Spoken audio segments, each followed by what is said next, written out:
मध्ये पैसे जमा होत आहेत। राज्यातील लाडक्या बहिणींना सरकारकडून रक्षाबंधनची ओवाळणी दिली जाते। कालपासूनच लाडक्या बहिणींच्या खात्यामध्ये पैसे जमा व्हायला सुरुवात झाली आहे। विशेष म्हणजे गेल्या वर्षी रक्षाबंधनाच्या पार्श्वभूमीवर राज्य सरकारनं 2 महिन्यांचा हप्ता एकत्रितपणे दिल्यामुळे महिलांना थेट 3000 रुपये मिळालेले होते। मात्र यंदा आज कुठे बहिणींच्या खात्यामध्ये पैसे यायला लागले तर लगेच यांच्या पोटात दुखायला लागलं। 1,60,00,000 आमच्या भगिनींच्या खात्यामध्ये 3000 रुपये महाराष्ट्र सरकारने त्या ठिकाणी जमा केलेले आहेत। एवढ्या मोठ्या संख्येने उपस्थित असलेल्या माझ्या तमाम लाडक्या बहिणींनो आणि थोड्याशा संख्येने उपस्थित असलेल्या भावांनो, हा बहिणींचा कार्यक्रम असल्यामुळे भावांना बाहेरच ठेवलाय, बहिणींनाच आतमध्ये एंट्री दिलेली आहे। आज अतिशय आनंदाची गोष्ट आहे की लाडकी बहीण आपल्या नागपूरमध्ये 50 लाख खात्यांमध्ये पैसा डिपॉझिट करून आपण सुरू केलेला आहे आणि आता जवळजवळ 1,60,00,000 आमच्या भगिनींच्या खात्यामध्ये 3000 रुपये महाराष्ट्र सरकारने त्या ठिकाणी जमा केलेले आहेत। त्या नेत्यांना माझं आव्हान आहे, अरे आमच्या बहिणींना विचारा, त्यांच्या खात्यामध्ये पैसे पोचलेले आहेत। तुम्ही कितीही या ठिकाणी दूषणं दिली, अरे मुद्दई लाख बुरा चाहे तो क्या होता है, वही होता है जो मंजूर खुदा होता है।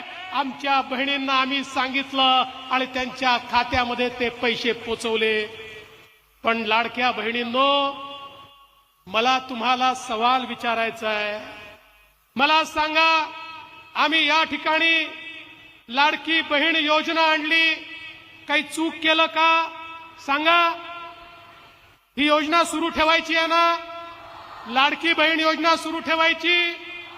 आमच्या मुलींना मोफत शिक्षण आपण दिलं, ती योजना सुरू ठेवायची। शेतकऱ्यांना विजेचं बिल माफ केलं, योजना सुरू ठेवायची। महिलांना एसटी मध्ये 50% सवलत दिली, योजना सुरू ठेवायची। गुलाबी रिक्षांची योजना आणली, योजना सुरू ठेवायची। शुभमंगल विवाह योजना आणली, आपण ती सुरू ठेवायची। या ठिकाणी पुण्यश्लोक अहिल्यादेवी स्टार्टअप योजना आणली, ती आपण सुरू ठेवायची।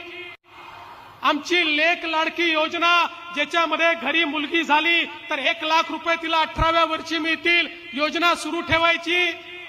आमच्या शेतकऱ्यांकरता 1 रुपयात पीक विम्याची योजना सुरू ठेवायची। तुम्ही म्हणता सुरू ठेवायची, पण काही लोक म्हणतात सुरू ठेवू नका। मी या ठिकाणी कागद घेऊन आलो आहे, मला अतिशय दुःख वाटतं।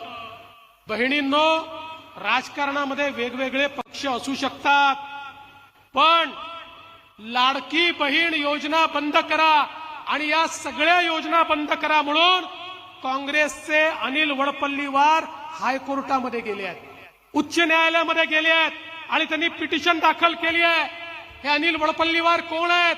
हे तेच आहेत जे त्या ठिकाणी नाना पटोले यांचे निवडणूक प्रमुख होते, जे त्या ठिकाणी विकास ठाकरेंचे निवडणूक प्रमुख होते, जे सुनील केदारांचे राईट हँड म्हणून या ठिकाणी म्हणवले जातात।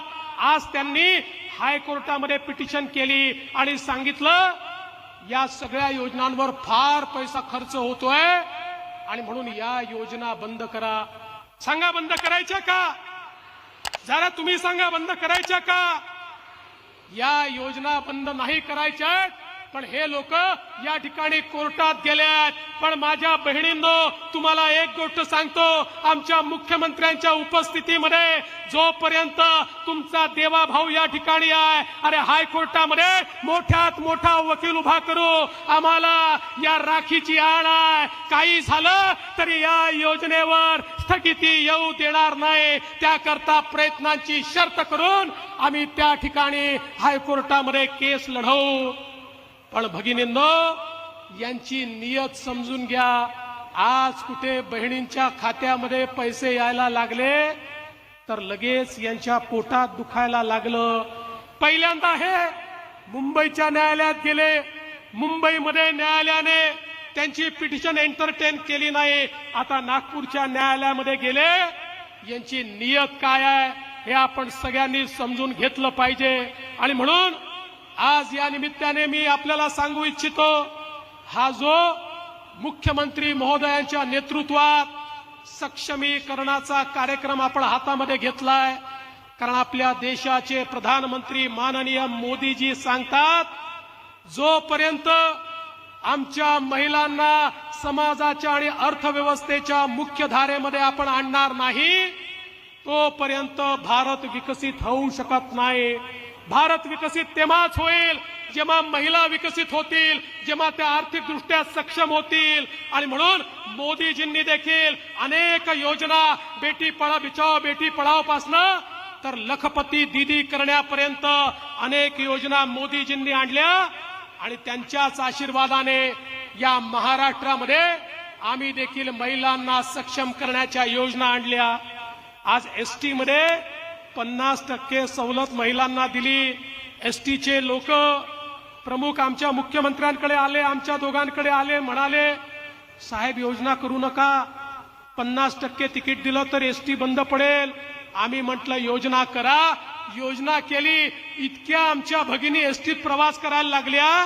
तोट्यात असलेली एसटी फायद्यामध्ये आली या योजनेमुळे.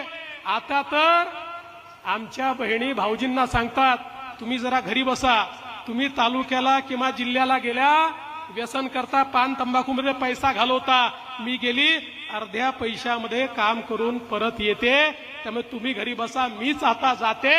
अशा प्रकारे आमच्या बहिणी आज सांगायला लागल्यात.